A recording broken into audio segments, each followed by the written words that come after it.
আমার একটা ছেলেরে আমি দীর্ঘ 4-5 বছর ধরে দেখতাম, প্রত্যেক মাহফিলে দেখছি হে সামনে বস, আমি বইলেই তারে নজরে পড়তো আমার।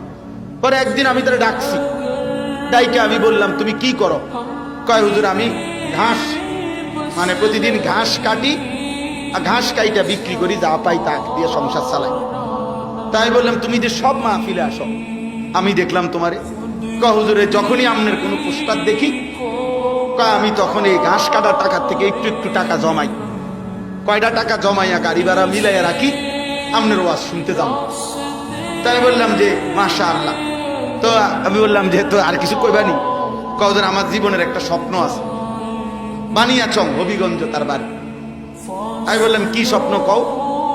আমি 10 টাকা 50 টাকা করে জমাইতেছি, আল্লাহ যদি আমারে কোনোদিন তৌফিক দেয় আমি আমনেরে আমরা এলাকায় দাওয়াত দিয়ে নিব, ওয়াজ করাম।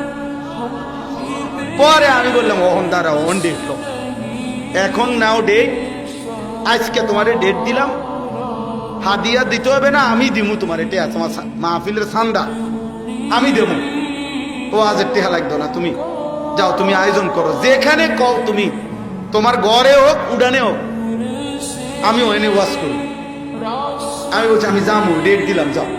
আশ্চর্য, বানিয়াচং আমি গত বছর এই ছেলেটা তার দাওয়াতে আমি গেছি মাহফিলে, গিয়া দেখলাম বানিয়াচং বাংলাদেশের সবচেয়ে বড় গ্রাম, এটা জানেন?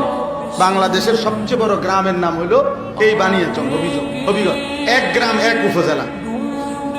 হ্যাঁ হ্যাঁ, এটা গ্রাম একটাই, একটা উপজেলা, বুঝছেন নি হুজুর?